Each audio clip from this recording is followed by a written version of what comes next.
À qui donc vais-je comparer les hommes de cette génération? À qui ressemblent-ils?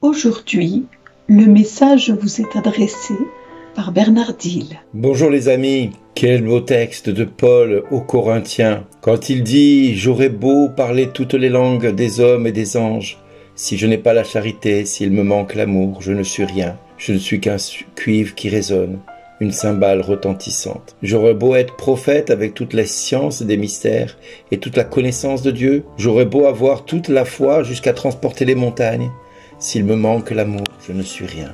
J'aurais beau distribuer toute ma fortune aux affamés, j'aurais beau me faire brûler vif, s'il me manque l'amour, cela ne sert à rien. Parce que l'amour prend patience, l'amour rend service, l'amour ne jalouse pas, l'amour, il ne se vante pas, ne se gonfle pas d'orgueil, il ne fait rien d'inconvenant. Il ne cherche pas son intérêt, il ne s'emporte pas, il n'entretient pas de rancune, il ne se réjouit pas de ce qui est injuste, mais il trouve sa joie dans ce qui est vrai, il supporte tout, il fait confiance en tout, il espère tout, il endure tout, l'amour ne passera jamais.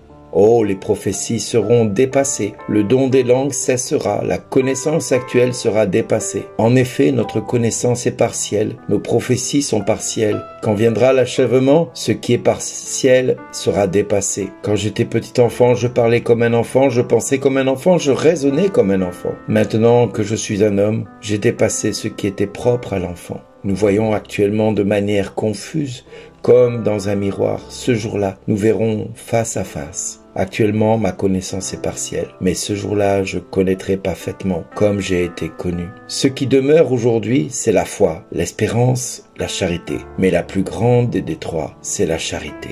Comme vous le voyez, ce texte est rempli d'une sagesse déconcertante. Une sagesse qui nous invite à voir plus loin, à nous dépasser. Et c'est bien pour ça que Jésus nous dit « À qui donc je vais comparer les gens de cette génération? À qui ressemblent-ils » Eh bien certainement pas à tout ce que je viens de dire. Parce que les hommes sont vraiment imbus d'eux-mêmes. Jean le Baptiste était venu en effet, il ne mangeait pas de pain, il ne buvait pas de vin, et il disait de lui « c'est un possédé ». Le Fils de l'homme est venu de la même manière, il mangeait, il buvait, et vous dites « voilà un glouton, un ivrogne, ami des publicains et des pécheurs ». Comme vous le voyez, la sagesse de Dieu a été reconnue que par ceux qui étaient justes dans leur cœur.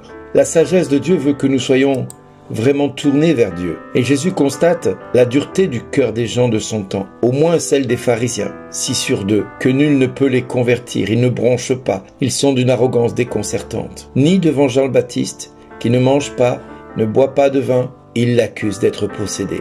Ni devant le Fils de l'homme, qui mange et boit, il le taxe de glouton et d'ivrogne, qui plus est, d'être un ami des publicains et des pécheurs, ce qui était inconcevable pour l'époque. Derrière ces accusations se cache leur orgueil, leur superbe, leur manière de penser, de regarder l'autre comme étant insignifiant. Personne ne doit leur donner de leçons. Ils n'acceptent pas Dieu, mais se font d'eux-mêmes et de leur personne leur propre Dieu. Ils sont Dieu eux-mêmes, un Dieu qui ne leur ôte que leur confort, leurs privilèges et leurs intérêts n'a aucun intérêt. Mais eux sont d'une fierté tellement grande qu'ils se privent de la miséricorde de Dieu. Alors, nous aussi, nous pouvons courir vers ce danger chaque fois que nous critiquons tout au moins l'Église et ses serviteurs. À commencer par moi. Si je fais pas attention, je peux vite rentrer en jugement vers les serviteurs de Dieu, ce qui m'arrive souvent. Mais grâce à Dieu, aujourd'hui j'ai compris que les serviteurs de Dieu ne peuvent pas donner ce qu'ils n'ont pas reçu. Et malheureusement l'Église est pauvre de bien des choses, à commencer par l'amour que nous devons lui porter. De même pour Dieu et les autres, des fois nous portons un jugement. Mais Dieu, tu es où dans tout ça ? Qu'est-ce que tu attends pour agir? Et nous nous mettons en colère. Alors au fond, peut-être inconsciemment, nous voulons justifier notre paresse et notre manque de désir d'une véritable conversion, notre commodité et notre manque de docilité en prétextant que c'est la faute des autres. Qu'y a-t-il de plus logique que de ne pas voir ses propres plaies, ses propres blessures, ses propres manquements, en particulier si on les a recouverts par toutes sortes de choses pour ne plus les voir et pour ne plus les regarder. Souvent, si quelqu'un vient à les découvrir et à nous montrer nos péchés et nos faiblesses, nous ne le laisserons pas s'adonner à nous mettre en évidence nos faiblesses et nous refuserons de les regarder à nouveau. Nous laissons souvent notre cœur avec des paroles trompeuses qui pensent que c'est la faute des autres et pas la nôtre, ce que nous vivons, ce que nous endurons. Nous regardons souvent la paille qui est dans l'œil de notre voisin au lieu de regarder la poutre qui est dans le nôtre. Aujourd'hui, le Seigneur nous demande de laisser cette parole de Dieu toucher notre cœur et nous convertir,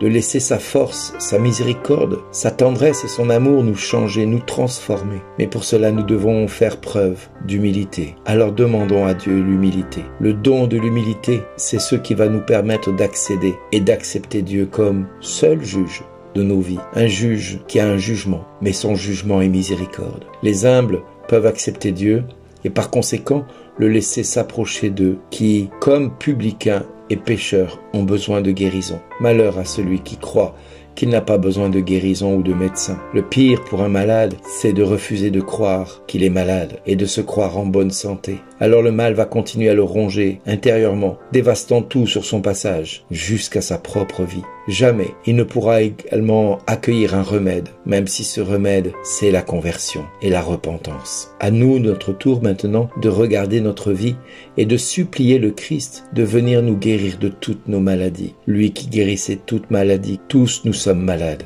À en mourir. Ne le négligeons pas, ne minimisons pas cette réalité-là. Seul le Christ peut nous sauver et nous guérir de nos maladies, de notre mort imminente qui arrive si nous ne faisons rien. Alors que nous soyons conscients ou non, aujourd'hui, supplions le Christ de venir nous rejoindre afin que nous puissions rendre grâce à notre Sauveur qui, lui, du haut de la croix, a dit à son Père, « Père, pardonne-leur, ils ne savent pas ce qu'ils font. » Et dans cet élan d'amour qui l'a poussé à dire une telle phrase, accueillons cette miséricorde que Dieu veut nous donner en allant trouver un prêtre, en allant demander pardon à Dieu pour nos péchés. Alors nous recevrons avec la force du Saint-Esprit cette capacité de pouvoir mettre en pratique la lettre de Paul aux Corinthiens que j'ai lue au début de ces 7 minutes. Et nous pourrons, à la suite du Christ, être un témoin vivant de sa puissance guérissante, manifestant son amour, manifestant sa charité, manifestant sa miséricorde. Et nous aurons la grâce, je dis bien la grâce, de nous entendre dire de sa bouche,